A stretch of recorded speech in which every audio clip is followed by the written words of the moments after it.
انیسوں کے مزدور نوجوانوں، پاکستان کی آزادی کی تاریخ 70واں یا 71واں سال نہیں بلکہ 1857 کی جنگ آزادی سے پاکستان کی بنیاد رکھی گئی تھی۔ آج وہ اٹھا کر پڑھ لیں کتاب اللہ مہاجر مکی رحمہ اللہ تعالی، آج وہ قانونی شاہ اسماعیل شہید رحمہ اللہ تعالی جو انگریز کے خلاف جہاد کرتے ہوئے بالاکوٹ کی سرزمین پہ شہید ہوئے، سید احمد شہید انگریز کے خلاف جہاد کرتے ہوئے بالاکوٹ کی سرزمین پہ شہید ہوئے۔ آج شاملی کی میدان کی تاریخ جہاں پہ حافظ ضامن اور بہت سارے علماء شہید ہوئے، ایک لمبی ہسٹری ہے۔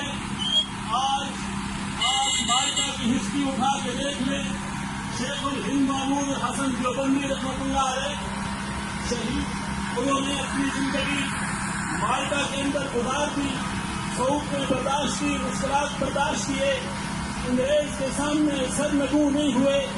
اس وقت سے پاکستان کی بنیاد رکھ دی گئی تھی۔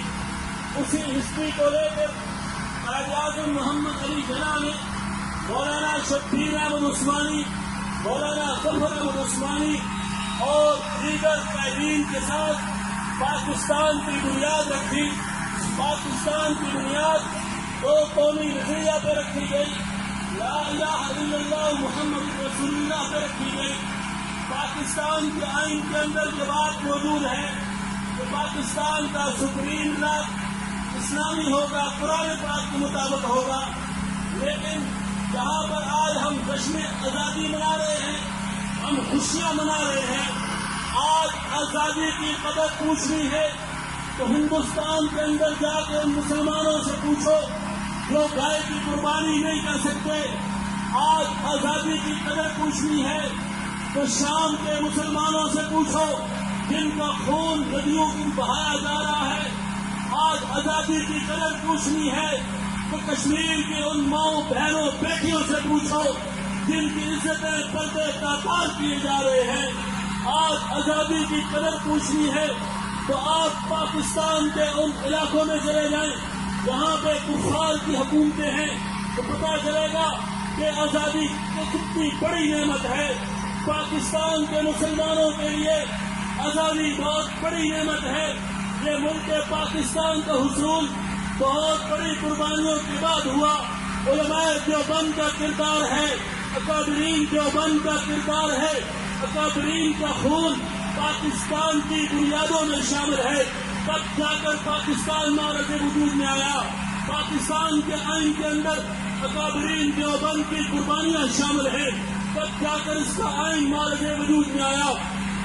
1900 کے غیور کارکنوں جہاں پہ ہم نے خوشی منانی ہے، جشن منانا ہے، ساتھ ساتھ یوم تجدید عہد بھی کرنا ہے، ساتھ ساتھ ہم نے کشمیر کی آزادی کے لیے آواز اٹھانی ہے، ساتھ ہم نے کفار کو یہ بھی بتانا ہے کہ نبی پاک صلی اللہ علیہ وآلہ وسلم کے خاکے بنانے اور آپ کی گستاخی کا مقابلہ کرنے کی کوششیں ہو رہی ہیں۔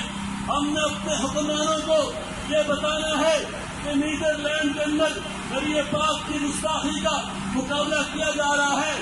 عمران خان صاحب آپ مستقبل کے وزیر اعظم بننے جا رہے ہیں، بھاری مینڈیٹ آپ کو اس قوم نے دیا۔ آپ نے کہا تھا کہ ایک دو نہیں، ایک پاکستان، ولید کا وہی پاکستان، امیر کا وہی پاکستان۔ میں آپ سے گزارش کرتا ہوں کہ نیدرلینڈ کے پارلیمنٹ کے اندر نبی پاک صلی اللہ علیہ وسلم کے خاکوں کی گستاخی کا مقابلہ کرایا جا رہا ہے۔ آج اگر پاکستان کے اندر کسی عیسائی کو ایک کانٹا چن جائے دنیا کفر چیخ کرتا ہے۔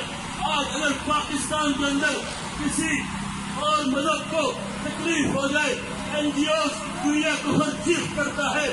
آج ہمارے نبی اتنے ہی لاواعث ہو چکے ہیں کہ ان کی گستاخی کا مقابلہ کرانے کا پلان بنایا جا رہا ہے۔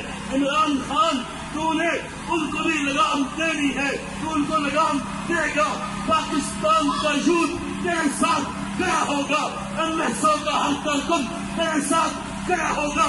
جس طریقے سے نوجوانوں نے پوری قوم نے اس ملک کو آزاد کرایا تھا، اسی طریقے سے اس ملک کو بچانے کے بھی ساتھ بھی کھڑے ہوں گے۔